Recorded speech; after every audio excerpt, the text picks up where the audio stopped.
Good day, everyone. Welcome back to BAM Sports TV, space where you get the ultimate sporting experience. Back with another video. This time, I have some information to provide on the reign of the Jamaica Premier League. Lots of things have been happening in the past couple of weeks. I haven't done one of these videos in a while. But people, please remember to hit the like button, share your thoughts in the comment section. Subscribe if you are watching the videos and have not yet subscribed. Help us to get to the target of 4,000 subscribers, currently at 3,900. So we need another 100 subscribers, and also help us to get this video to 100 likes. So people, as they click the video, just hit the like button, leave a comment. So reign of the Jamaica Premier League, match day 32, very interesting. Lots to uncover. Some good games, some games not so good. First, we'll go and start with Vera Phoenix United, who are in a relegation battle, currently in 14th position. They remain there at the end of match day 32. Veer played out a 0-0 draw with Dunbeholden FC. That game was, had its moments, especially in the second half. Not a lot to talk about. I mean, a poor decision by the referee. I did a video, I posted a video on Instagram, so you can go over there and have a look at that. But yeah, the game ended 0-0. Much to the disappointment of both teams, and certainly doesn't help Veer's cause at all, as they are staring relegation straight in the face. They have 7 games to go, and it's not going to get any easier, but stay tuned, people, and we'll continue to provide some updates on that. Chapelton Maroons, another team from Clarendon involved in the relegation fight. They were able to get a win. Back-to-back wins for Chapelton now. They defeated Portmore United at home. Really not a good result for Portmore United. They always tend to play well at home. But on this occasion, Chapelton Maroons, through Javel Ellis. Ellis got a goal last week. Quite unfortunate. But this week, he definitely, there was a corner scrambling the box, and he was quick and took that one past Russell of Portmore United. So the game ended 1-0. Really good result for Chapelton Maroon. Sees them climb away from the relegation zone. They are now on 29 points. 1 point ahead of Moulins and Harbourview are both on 28. And they are 6 points ahead of Veer. Veer is currently on 23 points. And they are 4 points away from Humber Lion, who is in 13th. Humber Lion also had a drawn result. I think that was a good result for them.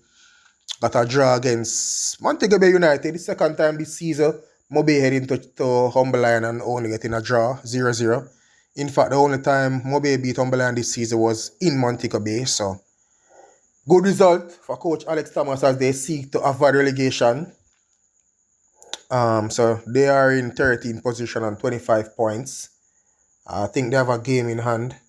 Veer would have already completed their quota of 32 games. So, yeah, definitely going to be sticky, in terms of, the relegation in that area. Moving along. So the Mount Pleasant and Cavalier game was postponed. As you know, Mount Pleasant have quite a few players that are on national duty. So, they sat out this window. Next up, we had Racing United. They faced Tivoli Gardens at the Edward Seago Sports Complex, beginning to look like a fortress for Tivoli Gardens. Racing also had a 12-game unbeaten streak. That was snapped by Tivoli Gardens through a brilliant free kick from Nicalia Fuller. Yeah, he really popped up and scored a magnificent free kick just outside the 18-yard box to give Tivoli Gardens a 1-0 victory. So, Racing really looking forward to get to the top 6, but they'll have some work to do. Racing have 2 games in hand, though. They have a game against Cavalier and they have a game against Mount Pleasant. So, they should be looking to get something out of either of those games, and they should be back on track. So that's it for Racing. Like I said, Brilliant free kick from Nicolia Fuller. Top bins. Next up, we had the Monday night encounter. First match, you had Mullins United versus Arnett Gardens at the Waterhouse Mini Stadium. That was a home game for Mullins United. I mean, the game didn't even start well enough. A ball was played over, a long ball was played out by goalkeeper Darren Donai, headed out by Joel Jones, and the legend Fabian Parker Blocks Reed got between the two defenders and lobbed the keeper from just outside the 18-yard box. Brilliant goal by Fabian Reed there in the second minute of play. That's Fabian Reed's 8th goal of the season and his 101 goal in the Jamaica Premier League, in his Jamaica Premier League career. So that was really good for him, for the legend. You know, still amongst the goals and still putting in the work for Arnett Garden. So big up to Fabian Reed. Then, I would want to say something comical happened, but Kimani Arborn struck a ball from just inside the Mullins half. Ball went straight to goalkeeper Darren Denai, and for some reason, he mishandled the ball and went into the back of the net. That was a horrific error on his part. He was substituted at halftime, and a different goalkeeper, Carlos Robinson, came in. But, you know, that didn't stop the rout. Arnett Gardens got 2 more goals in the second half. Questionable as well. Roshane Thompson opened his account in the Jamaica Premier League with a rocket from outside the 18-yard box. And Rashika Kelso topped off his brilliant display with a goal as well. Thought Kelso was having a really good game. And I guess it's only fitting that he got a goal. Mullins created some chances of their own, but they were just clueless in front of goal, and they just didn't make good decisions in the final third, and they were defeated. I mean, 4-0.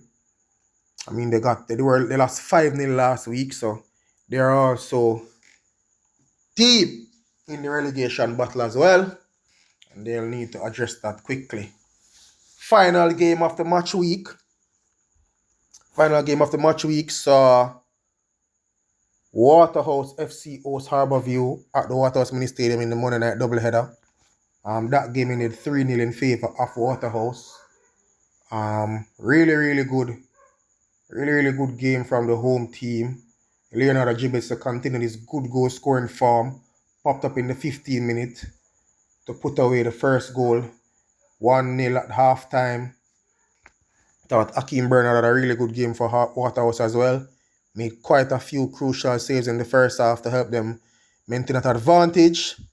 And then the man himself, Javane Bryan, off the bench and scored 2 goals, one in the 80th minute and his second in the 83rd minute, to give the home team a 3-0, comfortable 3-0 victory there over Harbourview. Harbourview dangerously close to the relegation zone as well, somewhere they'd want to pull away from.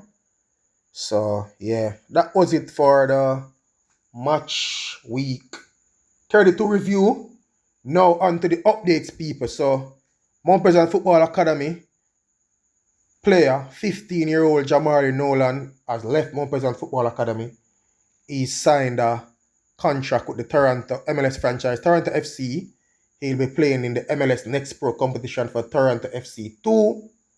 Nolan has scored 1 goal and 4 assists in 10 appearances in the Jamaica Premier League this season.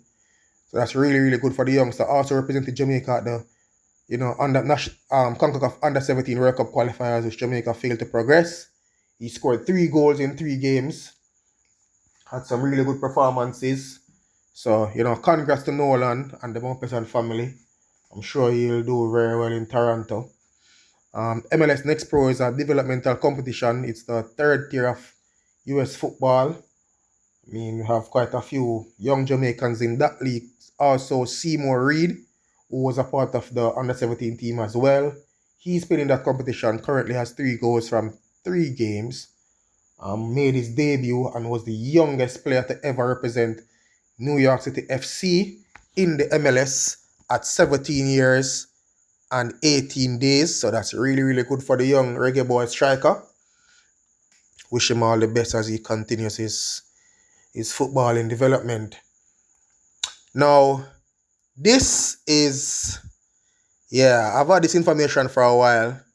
I'm deciding to, make it public now. So, Waterhouse FC are without an assistant coach, as assistant coach Damian Gordon, who has been at Waterhouse for the last 7 years as assistant to Marcel Gale, tendered his resignation to the Drusen-based club. He resigned with immediate effect. Actually resigned before the game they played against Veer. People noticed he wasn't on the bench. So yeah, Damian Gordon has resigned. Reason for his resignation is unknown, but I can confirm that he has resigned from the club, and they are without an assistant coach at the moment. So Coach Marcel Gale is flying solo. However, I received some reports.